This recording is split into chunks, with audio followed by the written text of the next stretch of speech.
Hi everyone from Jerusalem. It's day 9 of the war. I just want to say thank you so much to the so many people who've reached out to us, and there are so many of you, and we appreciate every single message we get.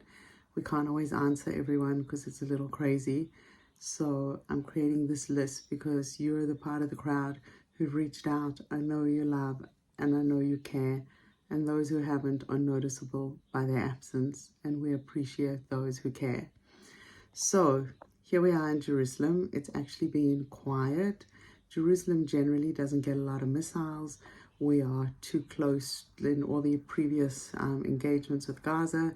We are very close as the crow flies, 1 kilometer to 2 kilometers to the old city, different parts of the old city.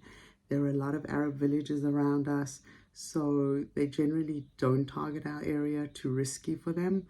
And we're grateful for that, even though there are other parts of Jerusalem that are targeted. However, last week, Saturday, we did get 8 missiles, and then we had another 2 last week, but we didn't get any since Wednesday. And you can hear the boom, you can hear the interception, and it's, definitely puts everyone on alert. I hear like, the beginning of a siren or a car screeching, and you jump. I have a friend who has 4 sons in combat, not just in the army, in combat, and 2 son-in-laws. We were at a small minyan Friday night, and every time my friend's dog barked, she jumped, and I felt her. We just living on the edge. But in other ways, Jerusalem's been quiet. We were supposed to have this day of rage on Friday, which was worldwide, and we were warned in Israel to keep your doors locked and not go out. But in the end, it was very, very quiet in Jerusalem. In fact, like restaurants were open that hadn't been open. Restaurants aren't supposed to be open, but this is Israel, I guess. There's rules and then there's rules, and then there's other rules. But restaurants were open, people were sitting outside. It was a gorgeous day.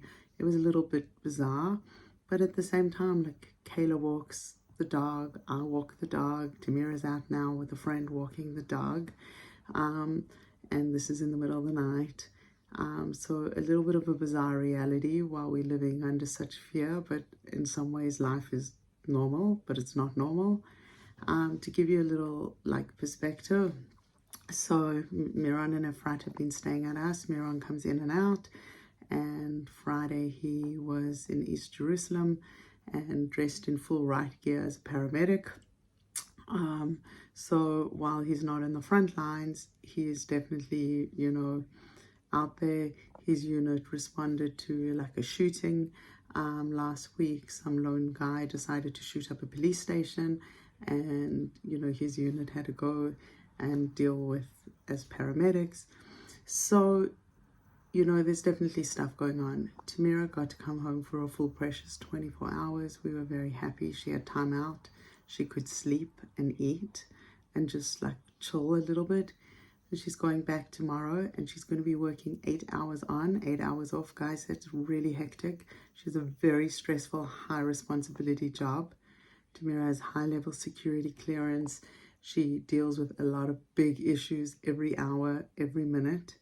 And 8 hours off is hardly enough time to like shower, eat, stretch your legs, and get enough sleep before you have to present for your next shift. So that's to give you an idea of how hectic it is. In fact, when she came outside for the first time, seeing as she's been working in an underground war room, she hadn't seen light, and she squinted at the sunlight because she's been going in before sunshine and coming out after sunshine. Now they're changing her shifts, so we'll see how it works. But she literally just needed to see sunshine and fresh air and like be outside. We also have another lone soldier friend of hers staying at us at the moment who's also off. Today, Gavin took packages to a base up north in Tzfat, and he said the amount of military vehicles on the road were incredible to see. We don't see soldiers in Jerusalem. They're all in the south and the north. Like, you walk around my neighborhood, if the stores were open, it would actually seem like just another day. So it's very bizarre, but we live on edge. I don't breathe. I'm constantly thinking about it. I went to like Shul in a Garden Minyan Saturday, and I'm like, well, if they started shooting, where would I hide? If there was a missile, what would I do? Like, you're constantly thinking about it. You go for a walk and you think, like, if there's a missile, where would I go? It's like not a normal reality. With regard, I just want to address some things that a lot of people have asked me. How do I feel about Israel's response in Gaza? I have a few things. Firstly, Israel, under international law, has absolutely no obligation to provide Hamas with water and or electricity. Israel has provided that as an ability to help stabilize the region. Think about it. How many countries do you know who would give an enemy that wants to see you annihilated, okay, how many would be providing them with water and or electricity? So before people accuse us, let's understand what Israel's responsibility is. Second, Gaza gets millions and millions of dollars from the EU, and instead of using the money to buy pipes and build water infrastructure, they're using this money to make missiles. They make rockets out of those water pipes and advertise it freely on social media. And number three, if Gaza really cared so much about their civilians and they were so worried about them starving and having no water and no electricity, then they would meet Israel's demand, give us our hostages back.